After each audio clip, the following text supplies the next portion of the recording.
Today, we think of sloths as chill little dudes who hang out in the trees and take it easy all day, slow and sluggish to the point that you think of them as little babies. But not long ago, sloths were among the grandest herbivores in the Americas, reaching gargantuan sizes, digging caves into the earth, and spreading far and wide, prospering until relatively recently. This is the story of the giant ground sloths. Both extinct and extant sloths all fall under the suborder of Xenarthra, which contains a bunch of other cool and wacky animals like armadillos and anteaters, along with the extinct Glyptodonts of the Ice Age. Xenarthrans evolved in South America, which was isolated from North America until 3 million years ago. Xenarthrans are mainly characterized by their long, sharp claws, often used for digging, climbing, and self-defense. Sloths fall under the suborder of Herbavora, which includes the three families of Megasolenidae, Megatherioidea, and Mylodontoidea. An interesting sloth fact is that the remaining sloths that we have, both the three-toed sloths being a part of Megatheriodea, while the two-toed sloths are part of Mylodontoidea, both being separated by over 40 million years of evolution. This means that they're closer related to other ground sloths in their respective families than they are to one another. They just so happen to have evolved very similar body plans and niches, yet another great example of convergent evolution. While the specifics are highly debated, the pseudoglyptodonts are thought to be an ancestral genus of sloth, if not a very close relative of them, coming to be around 48 million years ago, and being found in Argentina, Chile, and Bolivia. Pseudoglyptodonts are known from very fragmented remains, so specifics are very limited, but it is assumed that they took up the ground sloth model. When looking at ground sloth evolution, arboreal sloths that hang out in the trees are more of an exception than the norm, as the sloths of old browsed and grazed on the ground, with very unique exception that will be talked about a little bit later in the video, but sloths did often return to the trees at points, so it's not an entirely modern thing. Around 40 to 35 million years ago, the earliest sloths of Megalonocnidae began to pop up around Patagonia and, interestingly enough, in Antarctica, with teeth being found in Seymour Island, suggesting that they even could have had origins or some sort of route into that continent, which was once more far temperate. For a while, it was thought that the megalocnids were an offshoot of Megatheriodea, but genetic testing has proven this not to be the case. By 31 million years ago, these sloths would have left South America and they would island hop across the Caribbean, being found in Cuba, Hispaniola, and Puerto Rico. These sloths were far less sloth-like in body plan, looking more like rodents, or personally wombats, and due to island conditions, these sloths would shrink in size due to island dwarfism.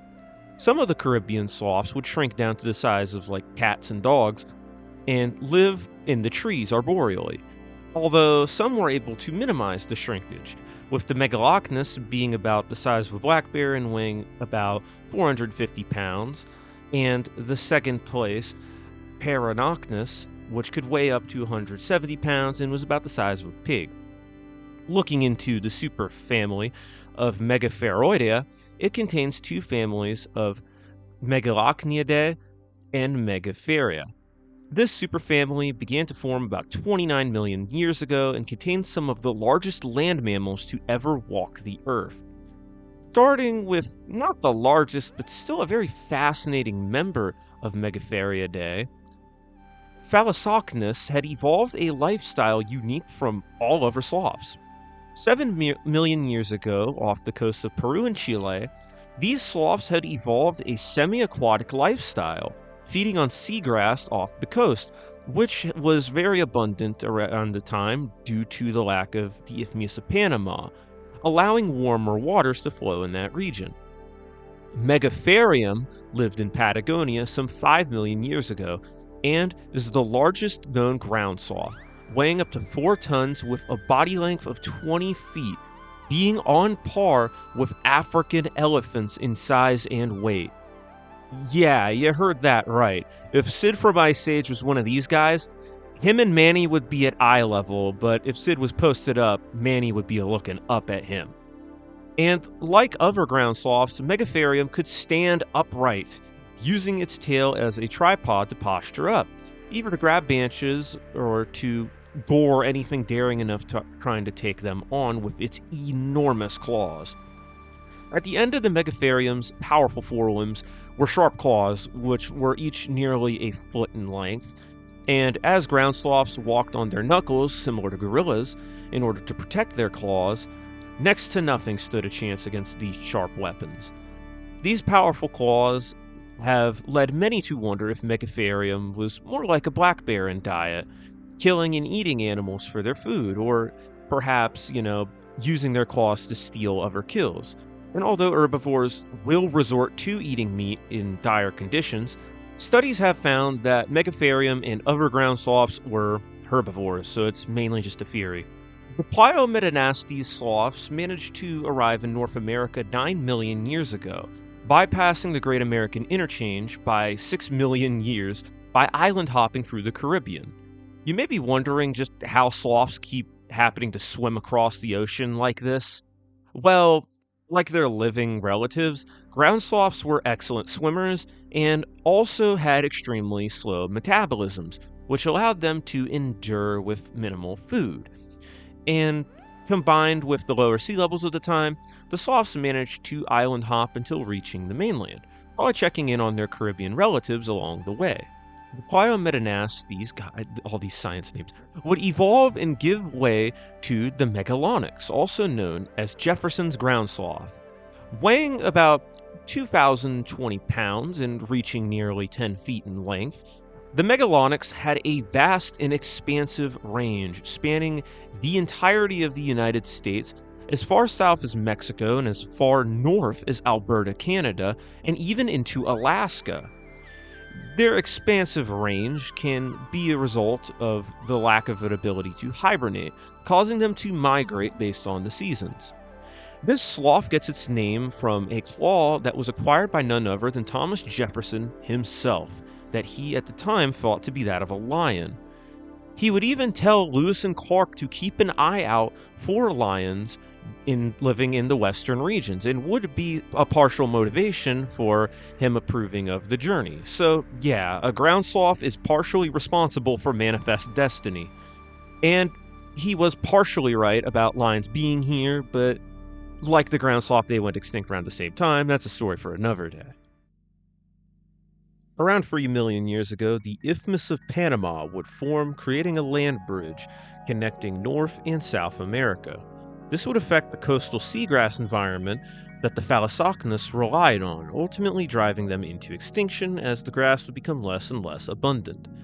The land bridge appearing caused the Great American Interchange, an event where the South American animals who lived in isolation would encounter the animals of North America, which both traversed into their respective continents. The North American animals tended to adapt and thrive far better in South America, with wolves, smilodon, and giant short-faced bears thriving and even outcompeting the native predators like the terror birds.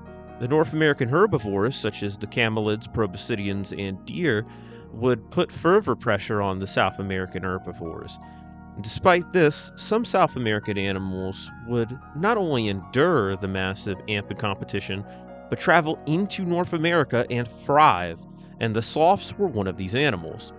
A close relative of the Megatherium, the Erematherium, who, may I add, were just a little bit smaller than Megatherium, had managed to acquire a far wider range than their cousins, from temperate South America all the way up into Florida and Georgia. A site in Ecuador may imply that Erematherium lived in social groups, with a large group being found in an old watering hole. This is also a calamity site, where it is thought that they may have pooped themselves to death. Anyways, as stated previously, ground sloths already had a vast territory in North America prior to the interchange. Despite this, the new predators, mainly the Smilodon and the Arctotherium augustidens being the biggest op, were actually capable of killing baby and sometimes even fully grown ground sloths. It isn't known for sure which sloths, dug these massive caves that we're going to talk about, but several colossal ground sloth burrows found across South America, with the sloths digging deep into the earth with their powerful claws, whose marks can be seen on the cave walls. Many of the new predators who would routinely use these dens for shelter, sometimes even fighting the sloth for this. And due to this, it is thought that ground sloths would routinely dig several burrows, leaving before a short-faced bear can come and kick them out of their own home. They'd have to keep going place to place, just digging burrows and then leaving so that they just get left alone. Taking a look at the Mylodontidae superfamily that we kind of ignored, the Mylodon darwini lived in the southernmost tip of South America 700,000 years ago. You can kind of think of them as like southern polar sloths, I guess. These sloths weren't the largest, only getting around, 1 to 2 tons in weight and being about bear size, but they did have a very unique quality. Under their skin and fur, they had managed to evolve osteoderms, bony plates that serve as armor, just like in their distant armadillo relatives. The Mylodon's osteoderms were something like chainmail armor being segmented around their body, mainly located on the backs of their necks to help protect them from predators.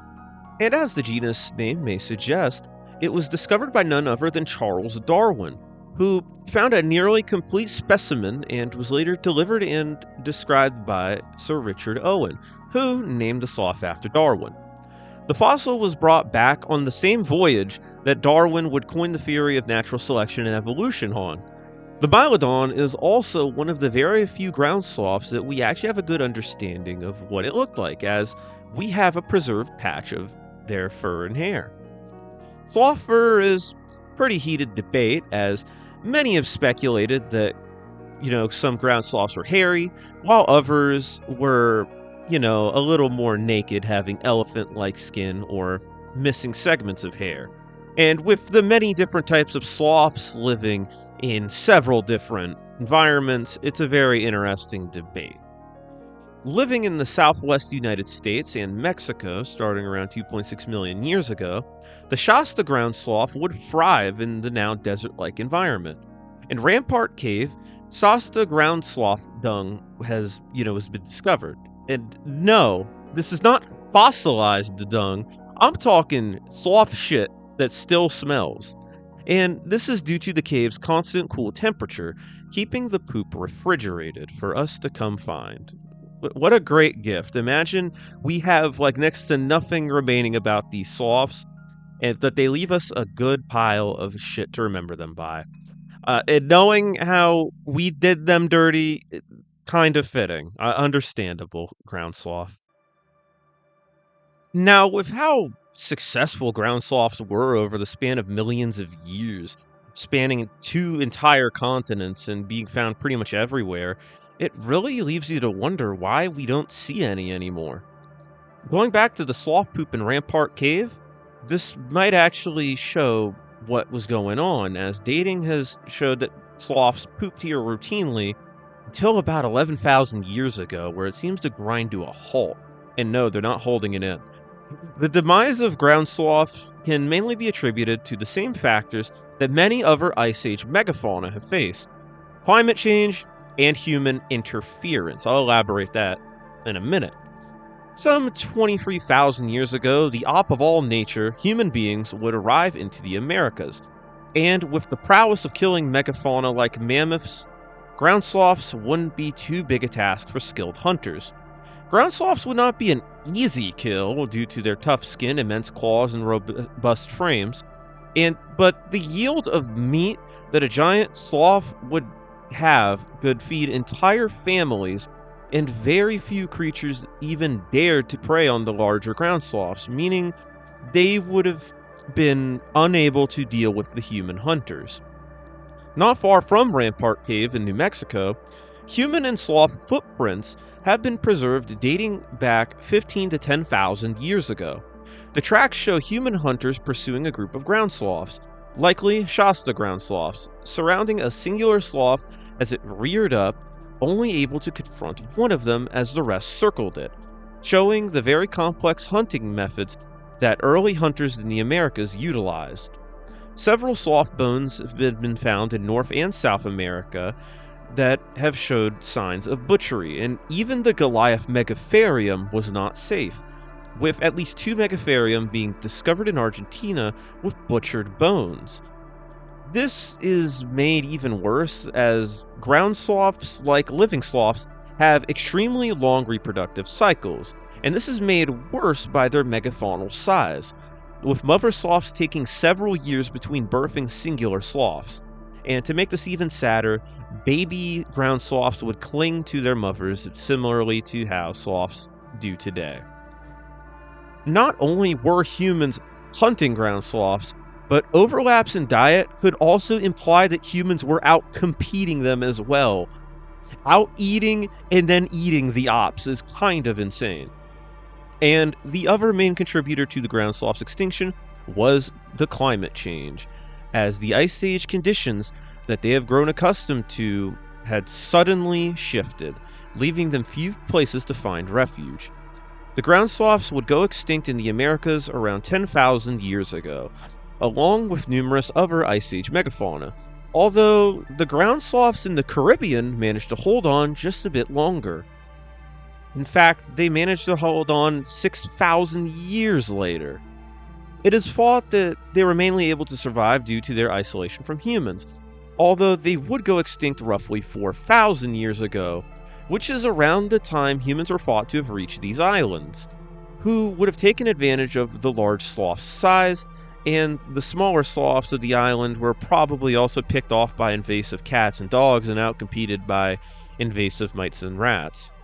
This is often used as evidence to support the theory that humans are the primary reason the ground sloths went extinct, although there is potential evidence that suggests that humans could have been in the Caribbean as far back as 7,000 to 10,000 years ago, which could give a little bit more wiggle room for other theories regarding sloth extinction, although I do think that humans are the main contributor. Even if we didn't kill these sloths off instantly, I do think that people definitely hunted them into extinction. The great ground sloths of the ancient Americas were truly fascinating creatures that had met a swift and tragic end. Of the 80-odd known species of sloth to have been discovered and documented, the only sloths alive today are the 5 species of three-toed sloth and the 2 species of two-toed sloth, who independently evolved to live in the trees that their extinct relative once toppled for food. The ground sloth is an iconic animal of Ice Age America's wilderness, one that would have been unrecognizable to us of today, but was a land that the early human inhabitants of the Americas knew far well. Sadly, the ground sloth is no longer with us, although there is a chance that they could still be out there. Over the course of thousands of years, stories and sightings would accumulate from Panama to the Yukon, describing what could be surviving, or perhaps thriving, populations of ground sloths.